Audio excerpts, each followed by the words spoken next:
عنوان: ہوا کی خاموش چیخیں، صبر، ستم اور حوصلے کی داستان۔ السلام علیکم۔ آج کی یہ کہانی ایک ایسی لڑکی کی ہے جو کسی شہزادی کی طرح خواب آنکھوں میں سجا کر اپنے بابا کے آنگن سے رخصت ہوئی، لیکن جسے قسمت ایک ایسے رستے پر لے آئی جہاں قدم قدم پر آنسو، تانے اور آزمائشیں اس کا مقدر بن گئیں۔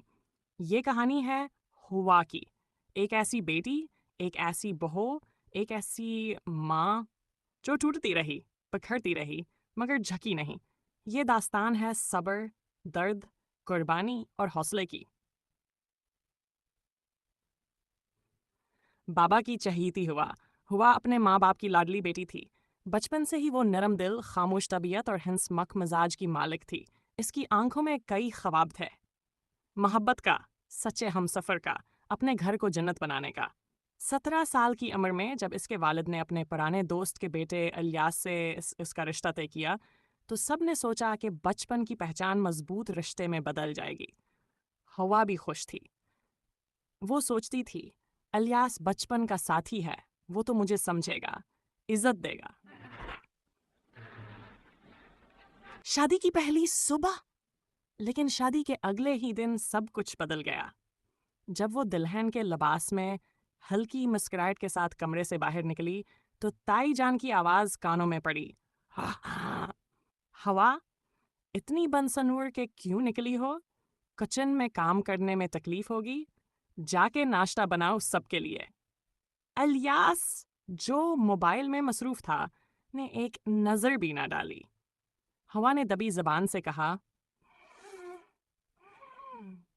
تائی جان، ناشتہ تو اماں کے گھر سے آئے گا نا آج؟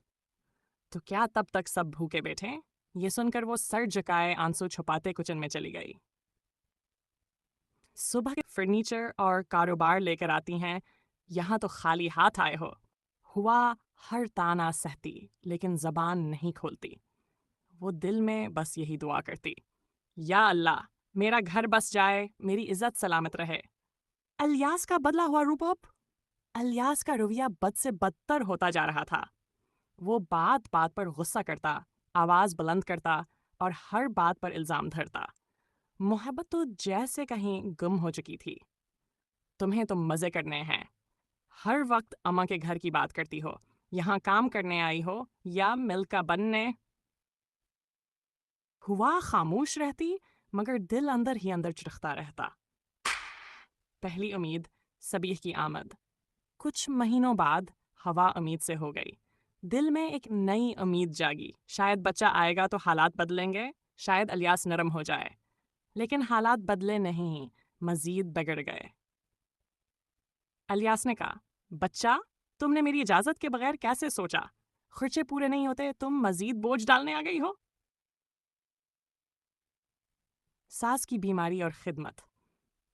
انہی دنوں دایا جان کو کینسر کا پتہ چلا، حالت نازک تھی، سب نے منا موڑ لیا، مگر ہوا، جسے کبھی عزت نہ ملی، وہ دن رات ان کی خدمت میں جٹ گئی۔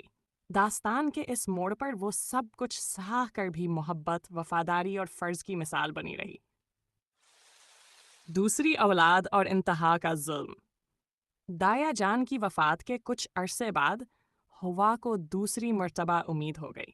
اب گھر میں کھانے کی کمی، مار پیٹ، تنقید، سب کچھ بڑھ گیا۔ ایک دن الیاس نے ہاتھ میں چھری لے کر ہوا کی طرف پڑھا، اب برداشت نہیں ہوتا تمہاری شکل، تم میری عزت کے قابل نہیں۔ ہوا نے کسی طرح ہبچوں کو لے کر خود کو کمرے میں بند کیا، رات بھر جاگتی رہی، خوف میں ڈوبی، بچوں کو سینے سے لگائے۔ پکار، رہائی اور واپسی۔ صبح ہوتے ہی اس نے کھڑکی سے انکلاسلم کو آواز دی۔ انہوں نے فوراً اس کے والد، بھائیا اور ماں کو اطلاع دی۔ دروازہ کھلا تو ہواما کے گلے لگ کر بے ہوش ہو گئی۔ صبیح نے اپنی ننھی زبان میں سب کچھ بیان کر دیا۔ والد نے فیصلہ، آپ برداشت نہیں، ہوا کی زندگی بچانی ہے۔ نئی زندگی، نیا حوصلہ ہوا نے اپنے والدین کے گھر میں نئی زندگی شروع کی۔ وقت گزرا، صبیح اور نور بڑے ہوئے۔ صبیح نے اپنی ماں کی قربانیوں کو یاد رکھا، دل سے پڑھا، محنت کی اور اسکالرشپ پر بیرون ملک چلا گیا۔ ایک دن اس نے ماں اور بہن کو بلایا، امی، اب آپ میرے ساتھ رہیں گی، کوئی تانا، کوئی ظلم، کچھ نہیں۔ ایئرپورٹ پر سبیح نے ماں کو گلے لگایا، نور نے ماں کے گود میں سر رکھا، اور ہوا کے آنسو جنہیں برسوں سے روک رکھا تھا اب بہنے لگے، لیکن یہ آنسو دکھ کے نہیں، سکون اور شکر کے تھے۔ نتیجہ: یہ کہانی ہر اس لڑکی کی ہے جو ظلم سہتی ہے مگر ہار نہیں مانتی، جو ٹوٹتی ہے مگر بکھرتی نہیں، جو صبر کی مثال بن کر آخر کار کامیابی کا سورج دیکھتی ہے۔